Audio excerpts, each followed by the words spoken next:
Um, the heat is nonstop here, still super hot, and it's not letting up. Um, so 2 days ago, I got costochondritis, which is your spleen is connected with um, cartilage to your ribs.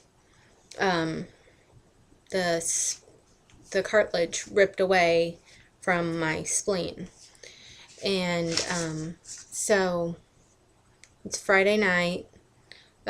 So Friday I come home. I'm aching a little bit, chest pain. I'm having a lot of stress because I'm, trying to get the details done for Mayo and all that kind of stuff. And so I'm just thinking, I have my normal POTS chest pain. I can feel my heart aching, the muscle aches, and, lung from shortness of breath. It's neither of those. Since I have EDS, they always check my aorta, and it's right there. So that kind of started to scare me. So, I mean, it was horrible, horrible pain.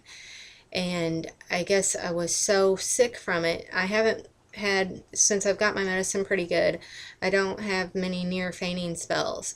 But I was in so much pain that I almost had a blackout. I tried to sit up too fast, and it was just way too much. So my POTS was in full effect. My heart rate usually resting is usually in the 80s or 90s, sitting down. And it was even down to 59. I don't know if I've ever seen something like that in forever. And so my blood pressure wasn't going up and down. It was staying, I don't know, something pretty normal, like 105 over 65, something like that. And that's pretty normal for me. But I tested the POTS, and I went from like 59 to 130 when I stood up. And so POTS was in full effect. And so I guess the pain was inducing, the drastic heart rate change, and that's probably some of why I got a little blackout. So the next day, I mean, went to bed, pain, but I slept through it. I sleep okay. I work so hard all day that when my head hits the pillow, I do sleep.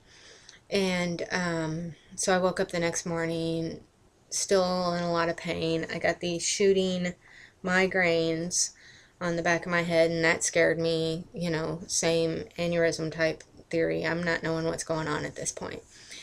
And ended up going to work. I had some difficult things happen at work, but conquered them, didn't have a bad attitude, had a good spirit, and got through it all, even through all the pain. And ended up, when I got off work, my husband suggested, you're supposed to go and get fluids, and I hadn't in like 3 weeks, and I didn't want to go to the ER because I really didn't feel like it was my heart or my lungs. And so I went to the urgent care. That's where I get infusions from. And go in and they ask, what am I here for? And I just said infusions. So I knew I'd see somebody, and then I told them what was going on. And they're like, you're not dehydrated. And I know I'm not dehydrated. I always come in because my blood pool's so bad, and it gets into my head, and I get the dehydration headaches, even though I always, when they test me, I come up not dehydrated because I do keep the fluids in and the salt. And so I said, yeah, but the real reason I'm here is because my chest hurts. And the best way I can explain it is like a barrel of a gun, because it's flat. I would want to say like a mop handle or something. This is more like a blunt, and it's sticking like 1.5 inches into my chest, and the intensity will come in and out, but the pain just never goes away. And so they did a chest x-ray, and they did an EKG, and I was impressed. My heart rate was really good. My blood pressure was pretty high, but I'm guessing it was like 126 over 76 or something, which is super high for me. But I'm thinking it was high because of the pain. And so I got my 2 liters while I was there, and they put steroids through my IV, and then sent me home with pain medicine. Even through the steroids and the pain medicine, the pain is still horrible. But it is easing. The intensity is not as much. The constantness is still there. They said it could take up to 6 months to heal. They think that I did it from work, usually lifting or some kind of exercise. Sometimes athletics get it. So it was, I just ripped my rib cage apart. So it's pretty crazy. It still is pretty crazy. I finally went to Goodwill.